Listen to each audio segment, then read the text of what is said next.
നൂറ്റാണ്ടുകൾക്ക് മുമ്പുള്ള മോശയുടെ അംശവടി, ശ്രീകൃഷ്ണന്റെ വെണ്ണക്കുടം, ഗണപതി എഴുതിയ മഹാഭാരതം എന്നിങ്ങനെ സമൂഹത്തിലെ ഉന്നതന്മാരെ ചാക്കിട്ട് പിടിക്കാൻ പുരാവസ്തു തട്ടിപ്പ് വീരൻ മോൺസൺ മാവുങ്കൽ നടത്തിയ തട്ടിപ്പെല്ലാം അടപടലം പൊളിഞ്ഞതോടെ ഈ പുരാവസ്തുക്കൾ എന്ന് പറയുന്ന ഈ സാധനങ്ങൾ എവിടെ നിന്നാണോ മോൺസൺ ഒപ്പിച്ചത് അവിടെ തന്നെ തിരിച്ചു നൽകാൻ കോടതി ഉത്തരവിട്ടിരിക്കുകയാണ്. ഇതോടെ ശില്പി സന്തോഷിന് താൻ കഷ്ടപ്പെട്ട് പണിത എല്ലാ സാധനങ്ങളും അല്പം വൈകിട്ടാണെങ്കിലും തിരികെ ലഭിച്ചിരിക്കുന്നു. ശില്പി സന്തോഷിന്റേതായ വസ്തുക്കൾ തിരികെ നൽകാനുള്ള ഹൈക്കോടതി ഉത്തരവിന് പിന്നാലെയാണ് സാധനങ്ങൾ കൈമാറിയിരിക്കുന്നത്. മോശയുടെ വ്യാജ അംശവടി, ശ്രീകൃഷ്ണന്റെ വെണ്ണക്കുടം, ഗണപതി എഴുതിയ മഹാഭാരതം എന്നിവയടക്കം 900 സാധനങ്ങളാണ് കൈമാറുന്നത്. ഹൈക്കോടതി ഉത്തരവിന് പിന്നാലെ കൊച്ചി കലൂരിലെ മോൺസന്റെ വീട്ടിൽ നിന്നും പോലീസ് ഉദ്യോഗസ്ഥരുടെ സാന്നിധ്യത്തിലാണ് ശില്പി സന്തോഷ് മോൺസന് നൽകിയിരുന്ന സാധനങ്ങളൊക്കെ കൈമാറിയിരിക്കുന്നത്. ശില്പി സന്തോഷ് മോൺസൺ മാവുങ്കലിന് നൽകിയ വസ്തുക്കൾ 4 കോടി രൂപയുടെ ബോണ്ട് കെട്ടിവെച്ചതിന് പിന്നാലെ സന്തോഷിനെ കൈമാറാനാണ് ഹൈക്കോടതി ജസ്റ്റിസ് ബിച്ചു കുര്യൻ അധ്യക്ഷനായ ബെഞ്ച് ഉത്തരവിറക്കിയത്. തുടർന്ന് പോലീസിന്റെ സാന്നിധ്യത്തിൽ ഈ സാധനങ്ങളെല്ലാം തന്നെ സന്തോഷിന് പോലീസ് കൈമാറി. മോൺസന്റെ കൈവശമുണ്ടായിരുന്ന മിക്ക ശില്പങ്ങളും മോൺസന് നൽകിയത് കിളിമാനൂർ സ്വദേശിയായ സന്തോഷായിരുന്നു. ദിവസങ്ങൾക്ക് മുൻപ് മോൺസന്റെ വീട്ടിൽ സൂക്ഷിച്ചിരുന്ന നിരവധി സാധനങ്ങൾ മോഷണം പോയിരുന്നു. മുൻപ് കോടതി നിർദ്ദേശത്തെ തുടർന്ന് സാധനങ്ങൾ മാറ്റാൻ എത്തിയതോടെയാണ് മോഷണ വിവരങ്ങളൊക്കെ പുറത്തറിഞ്ഞതും.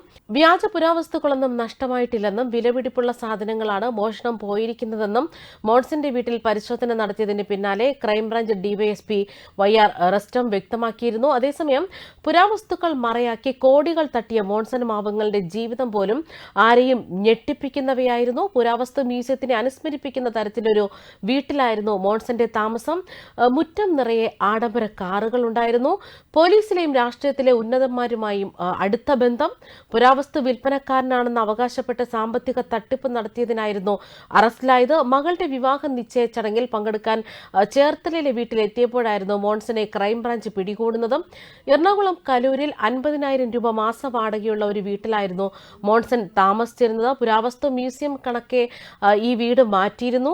അമൂല്യ പുരാവസ്തുക്കളെന്ന് അവകാശപ്പെട്ടവയിൽ മിക്കതും വ്യാജമാണ് എന്നായിരുന്നു പിന്നീട് പുറത്തുവന്ന വിവരങ്ങൾ. ഇവയിൽ 70% സിനിമാ ചിത്രീകരണത്തിന് വാടകയ്ക്ക് നൽകുന്ന വസ്തുക്കളാണ് എന്നായിരുന്നു പരാതിക്കാർ ചൂണ്ടിക്കാട്ടിയത്. 28 വിശുദ്ധരുടെ തിരുശേഷിപ്പുകൾ തന്റെ പക്കലുണ്ടെന്നായിരുന്നു മോൺസൺ 28 വിശുദ്ധരുടെ തിരുശേഷിപ്പുകൾ തന്റെ പക്കലുണ്ടെന്നായിരുന്നു മോൺസൺ പലരെയും പറഞ്ഞ് വിശ്വസിപ്പിച്ചത്. അതേസമയം ഈ വീടിന് 8 മാസമായി വാടക കൊടുത്തിട്ടില്ലെന്നായിരുന്നു പിന്നീട് വിവരങ്ങൾ പുറത്തുവരുന്നത്. ഗൾഫ് രാജ്യങ്ങളിലെ രാജകുടുംബാംഗങ്ങൾക്ക് പുരാവസ്തുക്കൾ നൽകിയത് വഴി തന്റെ അക്കൗണ്ടിലെത്തിയ 2,62,00,000 രൂപ വാങ്ങാനെന്ന് വിശ്വസിപ്പിച്ചാണ് മോൺസൺ പരാതിക്കാരിൽ നിന്ന് പണം തട്ടിയത്. ഗൾഫിൽ നിന്നെത്തിയ തുക ഫേമ നിയമപ്രകാരം കേന്ദ്ര സർക്കാർ തടഞ്ഞു വെച്ചിരിക്കുകയാണെന്ന് പറഞ്ഞായിരുന്നു തട്ടിപ്പുകൾ. ഡൽഹിയിലെ സ്വകാര്യ ബാങ്കിൽ പണം വന്നത് സംബന്ധിച്ച് സീൽ സഹിതമുള്ള രേഖകളായിരുന്നു മോൺസൺ കാണിച്ചിരുന്നതായും പരാതിക്കാർ പറഞ്ഞത്. 25 വർഷമായി ആന്റിക് ഡയമണ്ട് ബിസിനസ് നടത്തുകയെന്നായിരുന്നു മോൺസൺ കബളിക്കപ്പെട്ടവരോട് പറഞ്ഞിരുന്നു. യേശുവിനെ ഒറ്റിക്കൊടുക്കാൻ യൂദാസിന് ലഭിച്ച 30 വെള്ളിക്കാശിലെ 2 കുരിശിൽ നിന്നിറക്കിയ യേശുവിന്റെ മുഖം തുടച്ച തുണി, ഗൽഗുത്തയിൽ യേശുവിന്റെ കാലടി പതിഞ്ഞ മണ്ണ് കൊണ്ടുണ്ടാക്കിയ കുരിശ്, യേശുവിന്റെ മുഖം തുടച്ച തൂവാല, യേശു വെള്ളം വീഞ്ഞാക്കിയ കൽഭരണി, മോശയുടെ അംശവടി, സെന്റ് ആന്റണിയുടെ നഖത്തിന്റെ കഷ്ണം, അൽഫോൺസാമയുടെ തിരുശേഷിപ്പ്, ചാവറയച്ചൻ ഉപയോഗിച്ചിരുന്ന വസ്ത്രങ്ങൾ, സ്വർണം കൊണ്ട് നിർമ്മിച്ച പേജിലെഴുതിയ ബൈബിൾ, മുഹമ്മദ് നബി ഉപയോഗിച്ചിരുന്ന ഒലിവെണ്ണ ഒഴിക്കുന്ന റാന്തൽ വിളക്ക്, രാജാ രവിവർമ്മയുടെ ചിത്രങ്ങൾ, ടിപ്പുവിന്റെ സിംഹാസനം എന്നീ അപൂർവ പുരാവസ്തുക്കൾ തന്റെ ശേഖരത്തിലുണ്ടെന്നായിരുന്നു മോൺസൺ അവകാശപ്പെട്ടിരുന്നത്.